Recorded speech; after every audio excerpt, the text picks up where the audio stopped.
नमस्कार दोस्तों फाइनली 1 करोड़ जो सरकारी कर्मचारी हैं, जो सेंट्रल गवर्नमेंट एम्प्लॉइज हैं, जिस चीज का इंतजार कर रहे थे वो फाइनली आ गया है। देखिए यहां पर पिछले काफी समय से मीडिया में रिपोर्ट्स में काफी सारी खबरें आ रही थी कि हो सकता है कि शायद इस बार 8th पे कमीशन ना लाया जाए। कई प्रकार के स्पेकुलेशंस लगाए जा रहे थे, लेकिन फाइनली आप देख सकते हो बजट के जस्ट पहले फाइनली सरकार ने यहां पर जो 8th पे कमीशन है उसको अप्रूव कर दिया है। कहने का मतलब यह है कि जो कमीशन का सेटअप किया जाएगा उसका अप्रूवल अभी मिला है। आप देख सकते हो खबर, cabinet clear setting up of 8th पे commission for central government employees. तो इसको थोड़ा सा देखेंगे कि आखिरकार ये पे कमीशन क्या होता है, इसके अंदर कौन कौन सी चीजें होती हैं। पहले के जो पे कमीशन रहे, जैसे कि मान लीजिए 6th पे कमीशन, 7th पे कमीशन, उसमें क्या हुआ, इस बार कितनी सैलरी हाइक हो सकती है, काफी कुछ जानने को मिलेगा। चलिए आगे बढ़ते हैं। पहले ये देखते हैं कि एग्जैक्टली हुआ क्या है। देखिए यहां पर बताया जा रहा है कि फाइनली अभी कुछ देर पहले सेंट्रल गवर्नमेंट के द्वारा जो 8th सेंट्रल पे कमीशन है उसका रिकमेंडेशन दे दिया गया, मतलब उसको अप्रूव कर दिया गया है। और यहां पर फाइनली जो कमीशन है उसको सेटअप किया जाएगा और कमीशन जब अपनी रिपोर्ट यहां पर जारी करेगी, उसको सबमिट करेगी। अब हो सकता है कि इस कमीशन जो है अपनी रिपोर्ट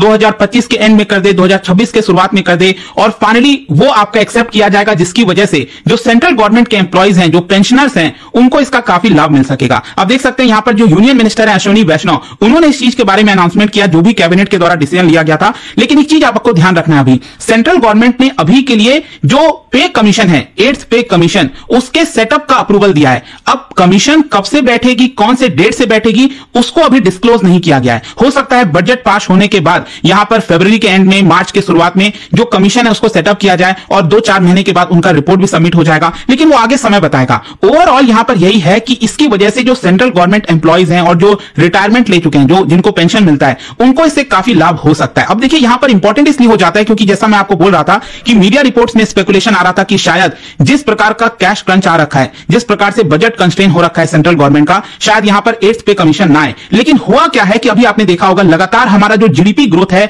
उसमें गिरावट हुई। जो अभी Q2 का जीडीपी ग्रोथ का आंकड़ा आया था उसमें हम 5.4% पर चले गए, और इसी को देखते हुए यहां पर ऐसा लग रहा होगा कि शायद सरकार जो है वो लोगों के हाथों में, सरकारी कर्मचारियों के हाथों में यहां पर और ज्यादा पैसा रखना चाहती है ताकि वो स्पेंड करें, खर्चा करें, जिसकी वजह से हमारे देश में इकोनॉमिक ग्रोथ हो सके। तो वो भी एक तरीका हो सकता है। लेकिन क्वेश्चन अब यहां पर यह है कि ये पे कमीशन आखिरकार होता क्या है। देखो, पे कमीशन एक ऑफिशियल पैनल होता है जो सरकार सेटअप करती है और इनके द्वारा कुछ रिकमेंडेशंस दिए जाते हैं। देखो, ऐसा नहीं है कि सिर्फ और सिर्फ सैलरी कितनी बढ़ेगी उसी को रिकमेंडेशन है। इसके अलावा बहुत सारी और भी चीजें होती हैं कि फिटमेंट फैक्टर कितना होगा, जो पेंशन है उनका क्या होगा, यहां पर जो अलग अलग अलाउंसेस होते हैं उनका क्या होगा, बहुत सारी चीजें होती हैं जो देखना होता है। और वो सारे रिकमेंडेशन सेंट्रल गवर्नमेंट को दिए जाते हैं और सेंट्रल गवर्नमेंट जब उसको अप्रूव करती है तो यहां पर सरकारी कर्मचारियों की जो सैलरी है, पेंशन है, वो यहां पर बढ़ जाती है। इंडिपेंडेंस के बाद से अगर आप देखोगे भारत के इतिहास में अभी तक टोटल 7 पे कमीशन सेटअप किए गए थे। और अक्सर यह होता है कि हर 10-10 साल में, हर 10 इयर्स के बाद यहां पर जो पे कमीशन है वो सेटअप किया जाता है। और अल्टीमेटली से यही होता है कि जब लोगों के हाथ में ज्यादा पैसे आता है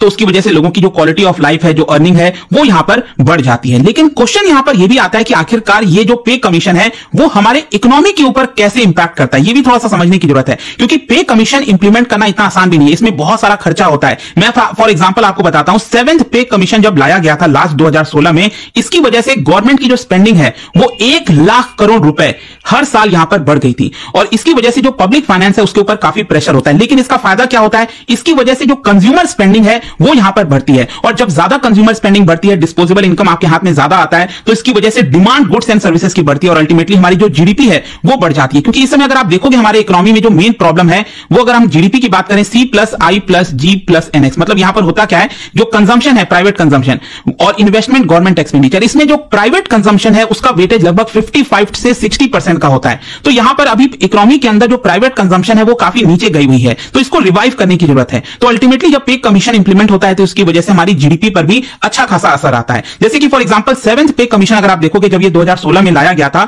तो मिनिमम सैलरी 7,000 से इंक्रीज करके 18,000 कर दिया गया था। और यहां पर जो टॉप ऑफिशियल्स की सैलरी है वो 2.5 लाख रुपए हर महीना कर दिया गया था। इनफैक्ट मैं आपको 2016 और 2006 का जो पे कमीशन इंप्लीमेंट हुआ था वो बताता हूं। जैसे 2006 में जब मनमोहन सिंह जी की सरकार थी उस समय 6th पे कमीशन लाया गया था, इंप्लीमेंट किया गया था। और 2016 में जब पीएम मोदी की सरकार थी 7th पे कमीशन इंप्लीमेंट किया गया था। तो 2006 वाले 6th पे कमीशन में जो पे बैंड है ग्रेड पे उसको लाया गया था। आपको याद होगा पहले आपने देखा होगा 4800 पे बैंड में होती थी चीजें, 5200 इस तरह से होता था, लेकिन 2016 के 7th पे कमीशन में इसको सिंप्लीफाई कर दिया गया और मिनिमम पे जैसा कि मैंने आपको बताया 7000 से इंक्रीज करके 18000 किया गया था। मैक्सिमम पे 2006 में यह कर दिया गया था 80,000 रुपए पर महीना सेक्रेटरी लेवल का, लेकिन कैबिनेट सेक्रेटरी का 2016 में 7th पे कमीशन में सैलरी कर दिया गया 2.5 लाख रुपए। जो फिटमेंट फैक्टर है 6th पे कमीशन में 1.86 टाइम्स था और 7th पे कमीशन में 2.57 टाइम्स। देखो फिटमेंट फैक्टर क्या होता है ना कि यहां पर जो आपकी बेसिक पे है उसको मल्टीप्लाई करना होता है, तो जितना ज्यादा फिटमेंट फैक्टर होगा उतना ज्यादा आपकी सैलरी होगी। तो जैसे मान लीजिए अगर 10,000 रुपए बेसिक पे है, मैं आपको एग्जांपल बता रहा हूं, और फिटमेंट फैक्टर 1.86 टाइम है, तो इसको आपको 1.86 से मल्टीप्लाई कर देना, मतलब 18,600 रुपए ये सैलरी हो जाती है। उसी प्रकार से अलाउंसेस की बात करें तो 6th पे कमीशन में यहां पर जो अलाउंस है उसमें एचआरए और जो बाकी पर्क्स हैं उसके ऊपर फोकस किया गया और 2016 वाले 7th पे कमीशन में इसको फर्दर रैशनलाइज किया गया। ग्रेट्युटी, आपको पता है जब आप लॉन्ग टर्म किसी ऑर्गेनाइजेशन से जुड़े होते हो, आप लंबे समय तक कर्मचारी रहते हैं, आप रिटायर होते हैं, तो अक्सर लंबे समय के बाद यहां पर आपको एक ग्रेट्युटी मिलती है। तो 6th पे कमीशन में ग्रेट्युटी का जो अमाउंट था वो 10 लाख रुपए था, जिसको बढ़ाकर 7th पे कमीशन में 20 लाख रुपए कर दिया गया और इसमें डीएनएस अलाउंस को भी जोड़ दिया गया, मतलब जो इन्फ्लेशन वगैरह होता है 3-3% वो भी इसके अंदर ऐड कर दिया गया। पेंशन 2016 के 7th पे कमीशन में मिनिमम पेंशन 9,000 रुपए पर महीना किया गया और डीएनएस अलाउंस भी आप देख सकते हो, जो आपका हर साल डीएनएस अलाउंस क्या होता है, जो आपका पे होता है ना, जो आपको सैलरी मिलती है उसमें इजाफा होता रहता है हर 3-3%, लगभग मान के चलिए हर 6 महीने में 3-3% का एक प्रकार से इजाफा होता है। लेकिन क्वेश्चन यहां पर यह है कि जो 8th पे कमीशन है इसका मतलब क्या है। देखो ज्यादातर यह कहा जा रहा है कि जो 7th पे कमीशन में रिफॉर्म्स लाए गए थे इसको फर्दर बिल्ड किया जाएगा और यहां पर और ज्यादा चीजों को एनहेंस करने की कोशिश की जाएगी और इसीलिए यहां पर फाइनली जो कमिटी है उसको सेटअप किया गया है। अब देखिए एक्सपेक्टेशन यहां पर यह बताया जा रहा है कि मोस्ट प्रोबब्ली इसमें जो फिटमेंट फैक्टर है उसको 2.57 से बढ़ाकर 2.86 कर दिया जाएगा। इसका मतलब यह हुआ अगर यह होता है तो सेंट्रल गवर्नमेंट एम्प्लॉइज की जो सैलरी है वो लगभग 186% इतनी इंक्रीज हो सकती है। लेकिन देखिए सब कुछ अल्टीमेटली स्पेकुलेशन है, जब तक यहां पर कमीशन सेटअप नहीं हो जाता, कमीशन की रिपोर्ट नहीं आ जाती, तब तक हम एकदम क्रिस्टल क्लियर चीजों को नहीं कह सकते। लेकिन यहां पर अगर आप डिमांड देखोगे, जो गवर्नमेंट एम्प्लॉइज के जो यूनियंस वगैरह हैं उनके जो डिमांड्स आ रहे थे कि उनका कहना था कि जो मिनिमम सैलरी है उसको 18,000 से बढ़ाकर 26,000 से 30,000 रुपए महीना करना चाहिए। फिटमेंट फैक्टर को कहना था कि 3.5 कर देना चाहिए। डीएनएस अलाउंस में यह भी कहा जा रहा था कि इसको थोड़ा सा इन्फ्लेशन के तहत ज्यादा एडजस्ट करना चाहिए। क्या होता है कि अभी डीएनएस अलाउंस आपका साल में 2 बार किया जाता है, लेकिन कई बार साल में देखने को मिलता है कि इन्फ्लेशन और ज्यादा बढ़ गया, तो उसके ऊपर फोकस करके डीएनएस अलाउंस के ऊपर और इजाफा करना चाहिए। इसके अलावा पेंशन में भी चेंज आएगा, साथ ही साथ हाउसिंग और ट्रैवल अलाउंस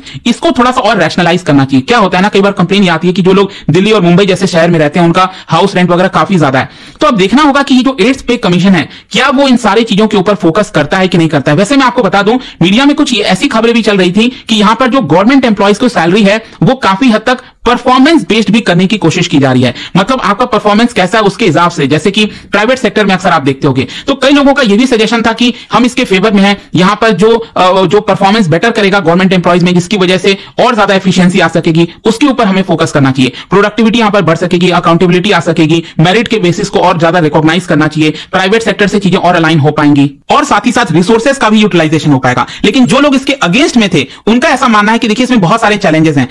क्या होता है कि सरकार में ज्यादातर आप क्या करते हो, पॉलिसी मेकिंग करते हैं, पब्लिक को सर्विस देते हैं, तो उस बेसिस पर क्या आप एक्चुअल में किसी का परफॉर्मेंस नाप सकते हो कि कितना परफॉर्मेंस रहा। तो कई बार यहां पर फेवरेटिज्म, जॉब सिक्योरिटी और बहुत सारे इश्यूज आ जाते हैं, तो कई लोग इसके अगेंस्ट भी हैं। लेकिन अल्टीमेटली आप देखते हैं कि पे कमीशन के द्वारा क्या रिकमेंडेशन आता है और कब तक इसको सेटअप किया जाता है। लेकिन अल्टीमेट बात यह है कि अब इसमें कोई डाउट नहीं होना चाहिए कि 8th पे कमीशन आएगा कि नहीं आएगा। यह 100% अब श्योर हो गया है क्योंकि कैबिनेट ने इसको अप्रूव कर दिया।